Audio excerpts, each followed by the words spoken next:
Question for you. Yes. Can you please help me to understand the concept of the Great Spirit never having had a beginning? The finite mind has difficulty with something, to understand something never having. True.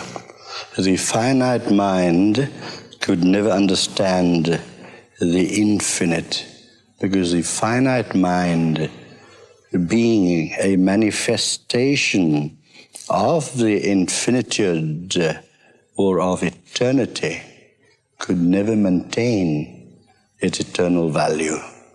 Being a manifestation is a reflection.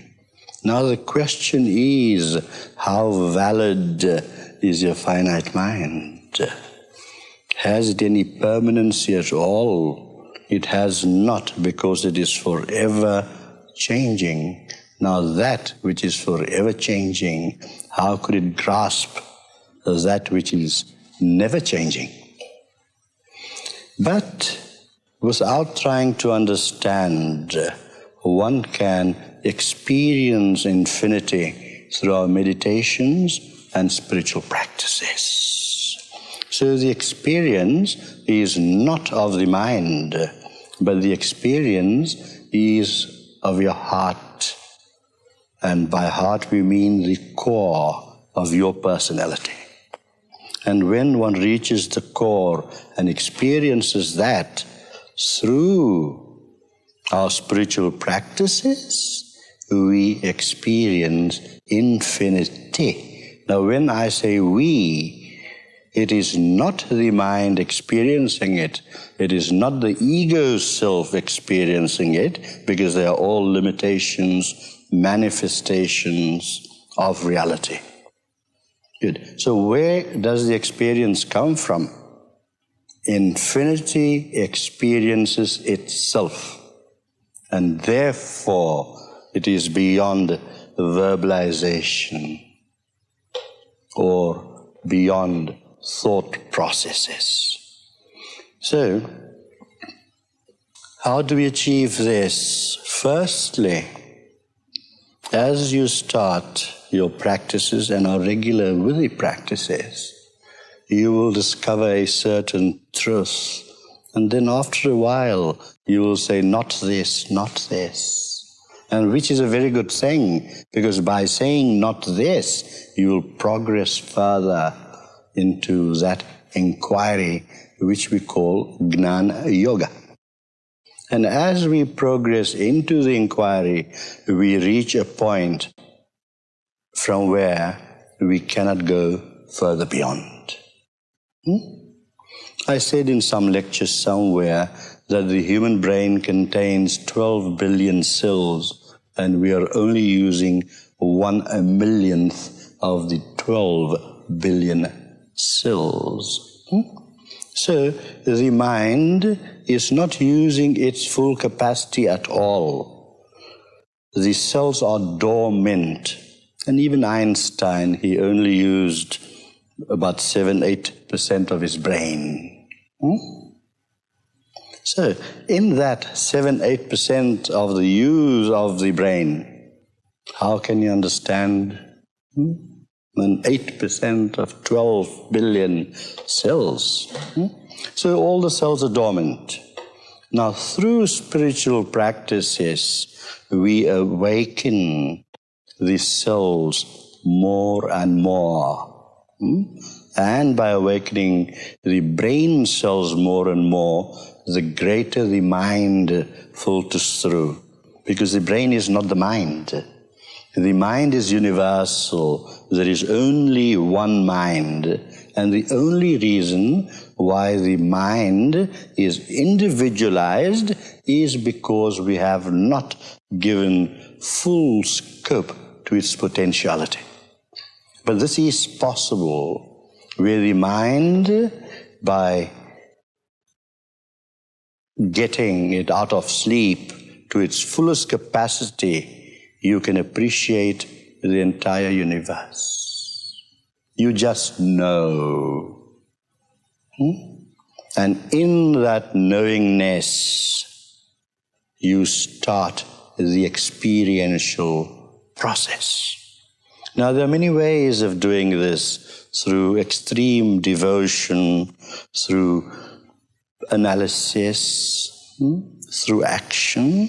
And of course, as you would know, that action really strengthens the thought, and then those thoughts gets planted deeper and deeper into the subconscious level of the mind, and from there it is transmitted back to the conscious level, and that's how you act. So those actions control the limitations of your mind. A certain person with a greater awareness, his actions would be far different from the actions of those that has a more aware mind.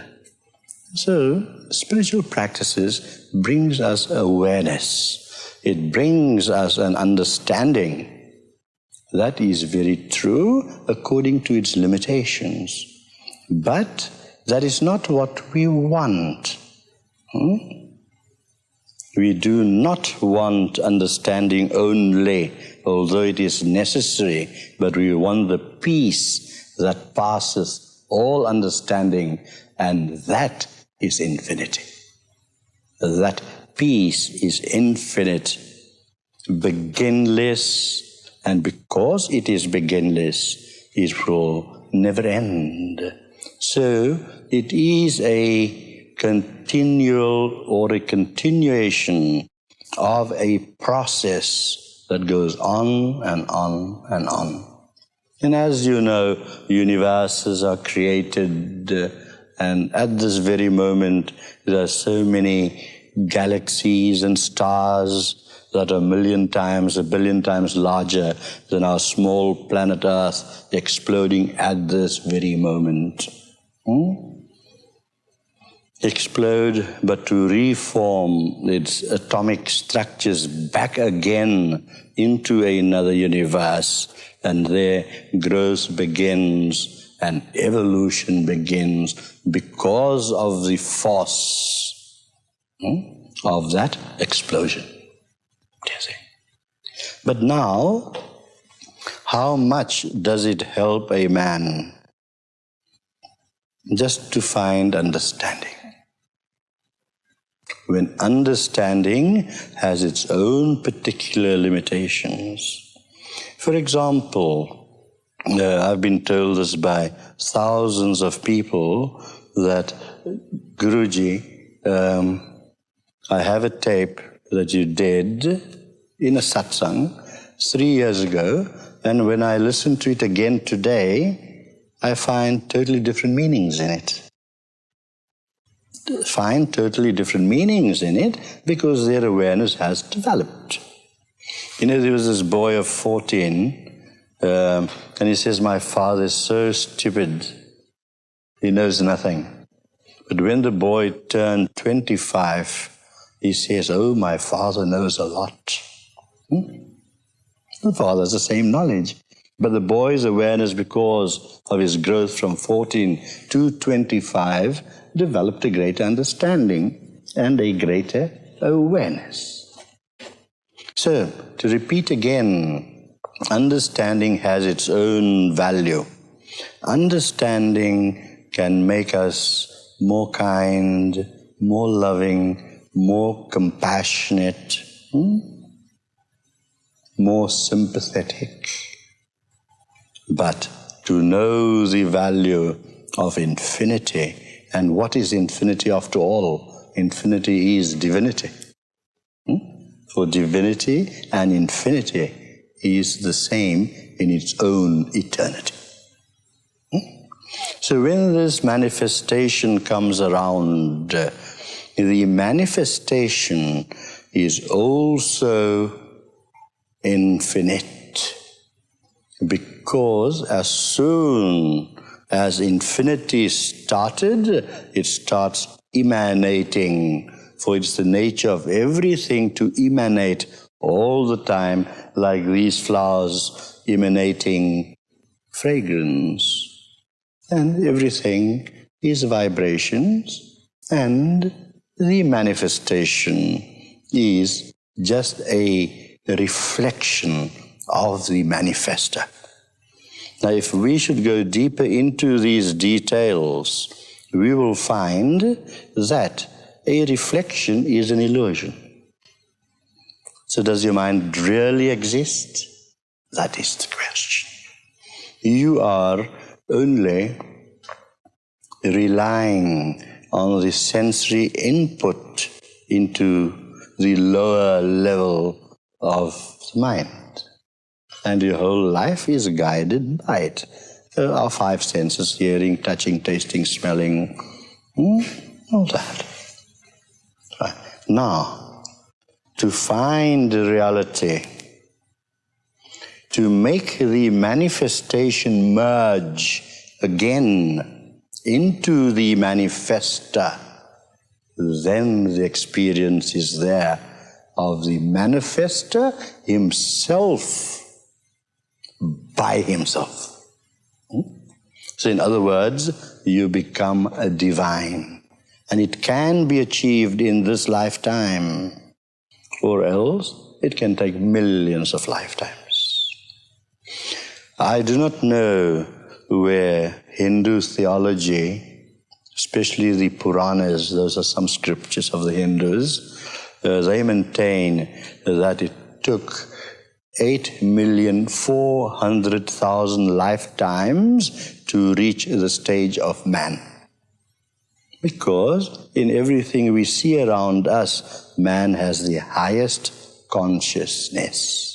But his consciousness is influenced by various factors, by his environment, by the impressions that he has in his mind, in the subconscious level of the mind, and these bring about limitations. People sitting here might look at these beautiful flowers, but everyone will see differently according to their own personal experiences. Now, the realized man will see the flower in its totality. The unrealized man will only see the surface of the flower, this lovely pink and the green, only the surface.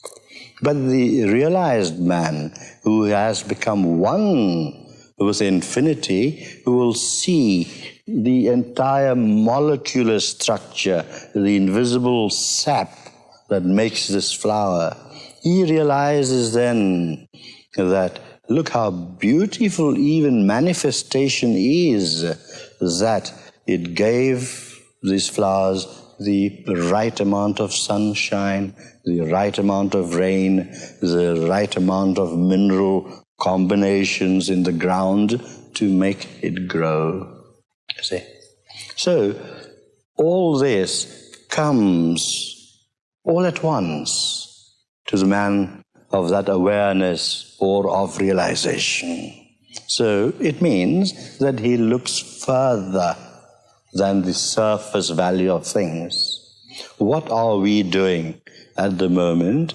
And as you would know that even the highest philosophy or metaphysics, I'd like to bring it down to its practical level. Aren't we all looking at things only on the surface value? A person says a nasty word to you or does something which you don't like, and you stop liking that person. Why do you stop liking that person? Because you have not got that deeper understanding yet to understand his motivation or his entire mental, psychological structure to be able to interpret it in a right way. That look, this poor fellow, he got very angry, but there must have happened something to him. Therefore, he's very angry. So let me not look at the anger. We look at the anger only and we react. But if we do not look at the anger and peer deep within the person, we will see the causes of his anger and we will feel sorry for him and sympathetic towards him. And just disregard the anger. For anger is a weakness, and are we all devoid of any weaknesses? And perhaps his anger is felt more by you because there's anger in your own nature. So his anger, really speaking, is a reflection of our own inner self, of the angry self within us, which is just externalized or objectified. Now, to repeat again, spiritual practices removes these qualities from us, which are not beneficial to us. Every day you go along, and I know because I have a lot of consultations with people, individual consultations, and I find that they live in turmoil and turbulence all the time and never in that quietude or never even in solitude.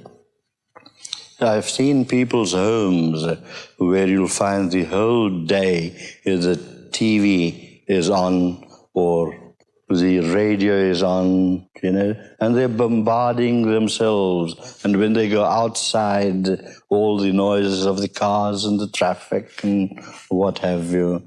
So the mind is just being bombarded all the time. And because of it being bombarded all the time, it has not been given the opportunity to go into introspection of oneself and to ask, why am I doing this? Now, without the understanding of the little mind, you will keep on doing it.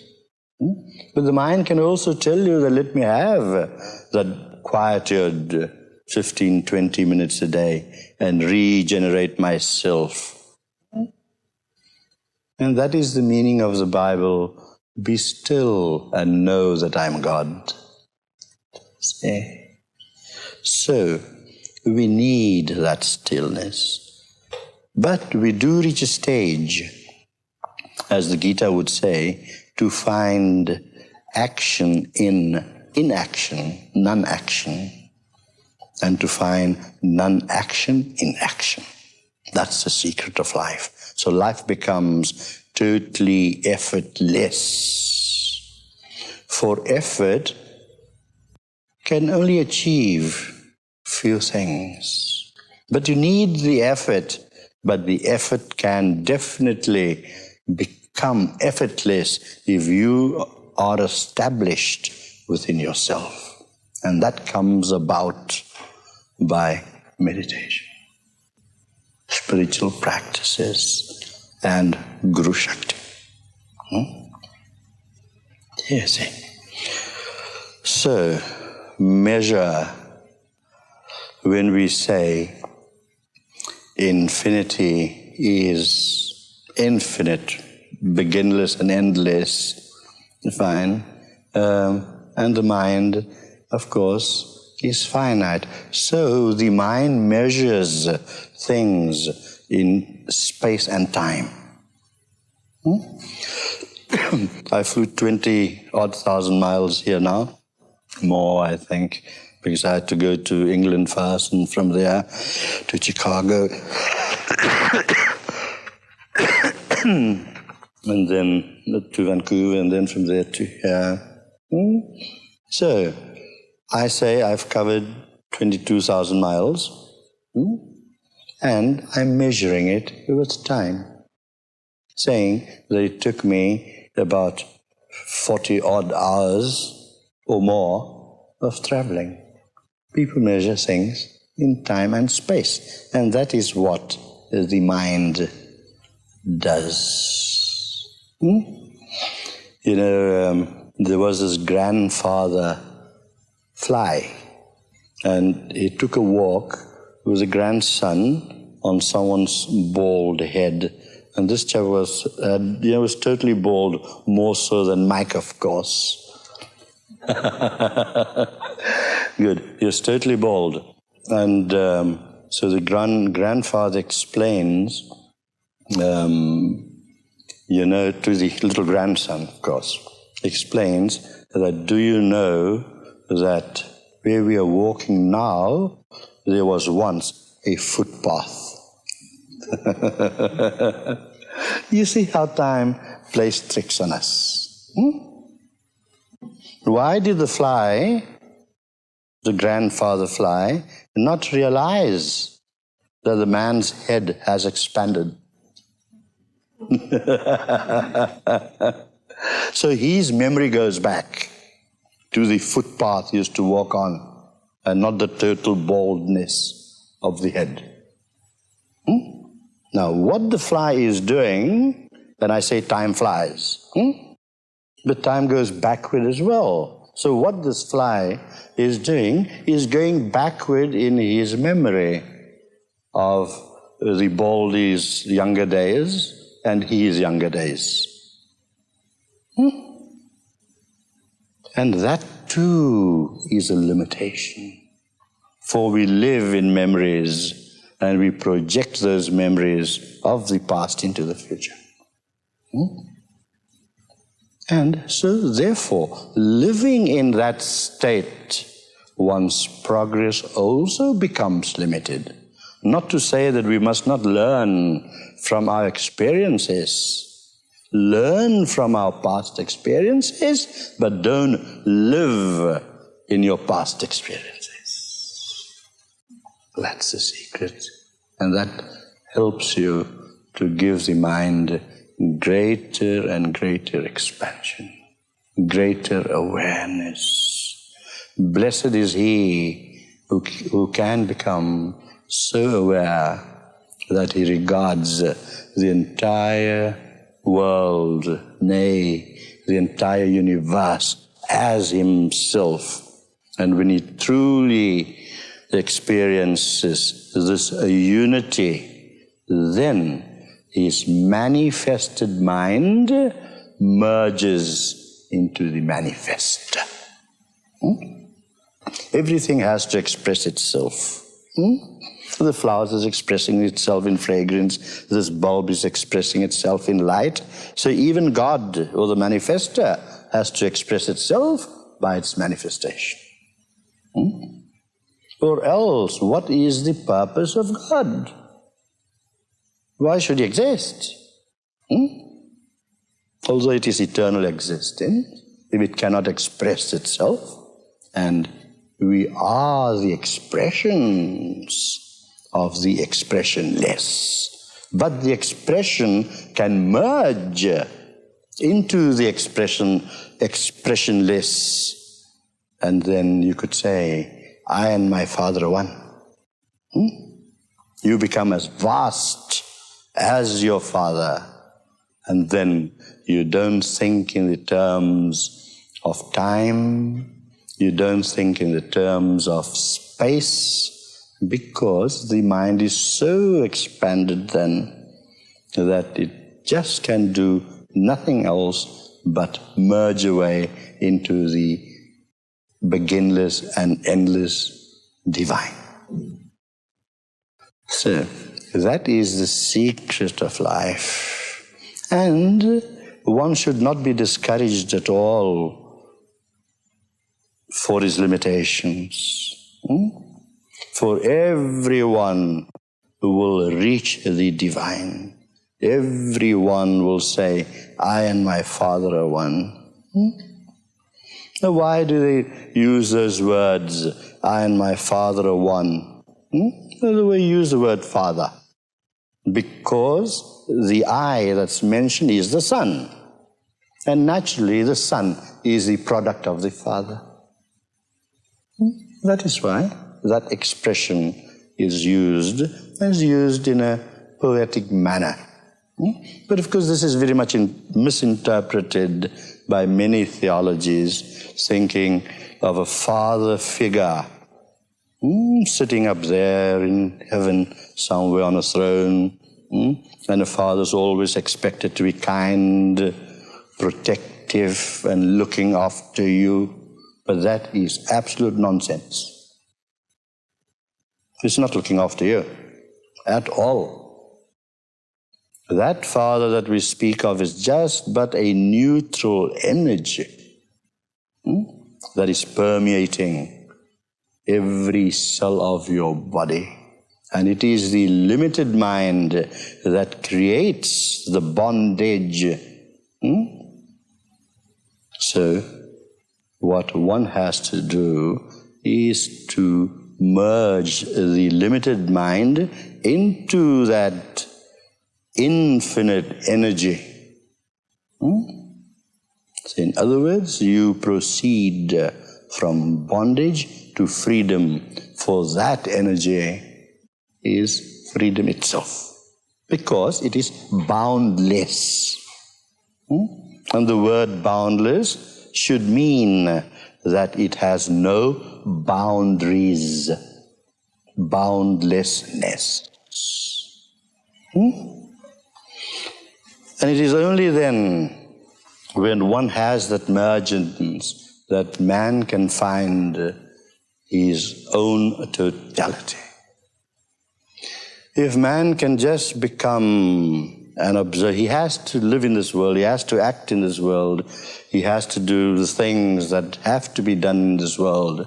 But if he could do it as every action or every happening or everything in the environment, if he can act as an observer, he observes all happenings. For example, look, I am subjected to pain too, but I observe the pain and the pain disappears. I do not get involved in the pain and say that I'm paining, and it will pain more. But as soon as you can stand apart, you still have to live this life. But if the mental processes can stand apart, then everything becomes beautiful. Then you can say, love thy neighbor as thyself. Because everything is beautiful. Even the vilest person on earth, a thief, a murderer, a rapist, he is not to be hated. No. His mind, you gain the understanding that his mind has been perverted due through his own karmas or sanskaras, his actions, and he can't help it. He has become habituated to certain kinds of actions, so he will too one day rise above his habituations and his patterns, rather. He too will rise above that. So then you do not look down upon him. You too will say, look, he is a manifestation as I am. And anything that comes from the manifester, which is total purity, then the manifestation is also pure. All the conflicting things we see around us is the process of the relativity, of the relative side of life. And this process has to be there. These conflicts have to be there. This contraction and expansion has to be there in order to find harmony.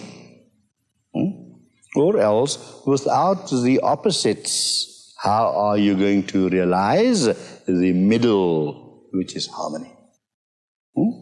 So it is the opposites that bring itself together in this process of the universe that makes man realize himself, which you can call God realization. Realizes himself and he finds harmony with everything. Therefore, great sages, great spiritual masters have no hatred in their hearts. For they feel themselves one with everything. They have unity consciousness, which is pure consciousness. Therefore, Jesus said, if they slap you on one cheek, offer the other. For the person that has smacked me is none else but me, and I have smacked myself. You see, and I'm not going to do anything wrong to myself. Perhaps I needed being spanked. And who in this world doesn't need spanking? I do a lot of spanking, verbally, of course, to teach. You see. So, your mind you can never control because it is finite. You're just, by trying control, you're just creating greater and greater inhibitions and repressions in the mind. And by dwelling in the process of controlling something, by dwelling on it, it becomes more and more stronger in your subconscious mind. But in your actions, which whatever they are, you can become the observer, and the actions or words or whatever loses its strength. And that is the way to put a nutshell answer to the question that how can the endless infinite be realized by the mind? It cannot. The mind can be brought to a stage of appreciation, but not to a realization. But appreciation is a step. And when the mind, in its fullest awareness, realizes the unity that exists in the universe between himself and the universe, then it takes a jump into the unknown. And that unknown is the energy, which is the manifester. So you came from the unknown and you go back into the unknown, but the unknown experiences itself in its expression. Like a drop of water being dropped into the ocean. The drop of water is not lost, but its ego self has been lost. But look at the great benefit. It has become one with the ocean. For is the ocean not composed of all drops put together in unity? And then you proceed from the suffering of the little self to the great bliss, the ecstasy, the indescribable joy of the ocean, or that infinity, which is beginless and endless and forever there. It was, is, and forever will be. Thank you. We'll leave some for tomorrow. Don't say you can't find a piece of paper. Always carry these little pieces of paper around with me.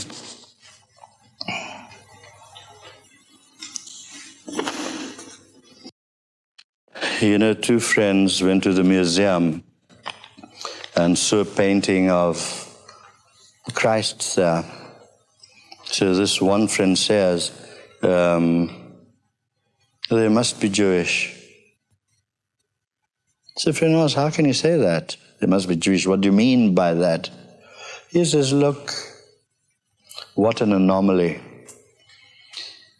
Jesus was born poor, in a barn with animals around him, and yet the Jews could afford to get a Rembrandt to paint a picture of that scene. And yet they crucified him. Now, Issy Goldberg was another Jewish chap. I hope there are no Jews here. It's all in good humor. Issy Goldberg died, and of course his will was read. And of course, as you know, all wills always start off with in sober and sound mind, right? So it starts, in sober and sound mind, I spent every penny before I died.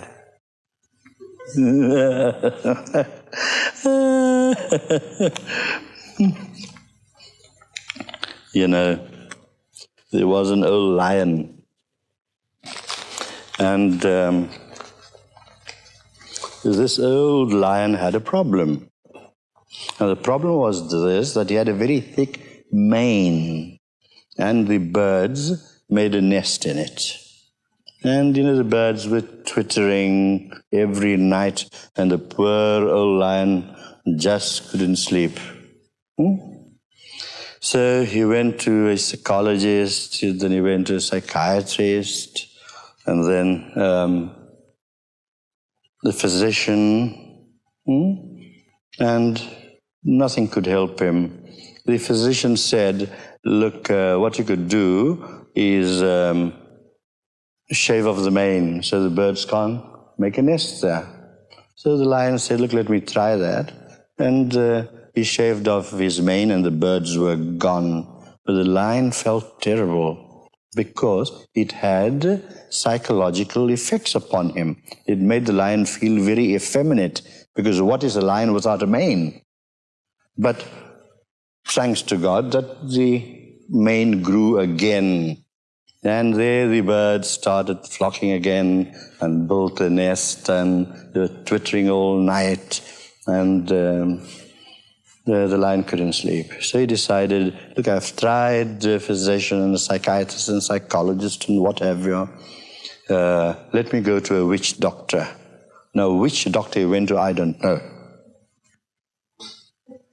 So he goes to this witch doctor, and so the witch doctor speaks to him, and he says, look, this is not much of a problem. What you do is this, that you go to the supermarket and buy some yeast. You know what yeast is, which they put in dough to make bread rise? Yeast. So buy some yeast and rub it on your vest. You know, the vest we wear underneath, rub it on your vest. So the lion tried that.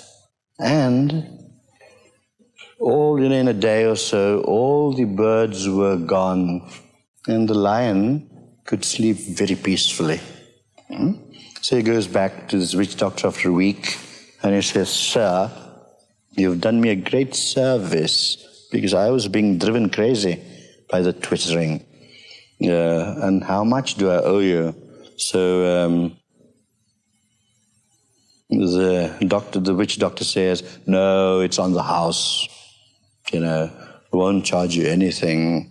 But remember one thing, says the witch doctor, that yeast is yeast, and vest is vest, and never the mane shall tweet. Dear me. Well, thank you very much. It's so nice being with you today. No, that was more than an hour. Good. Tomorrow we'll really start working hard.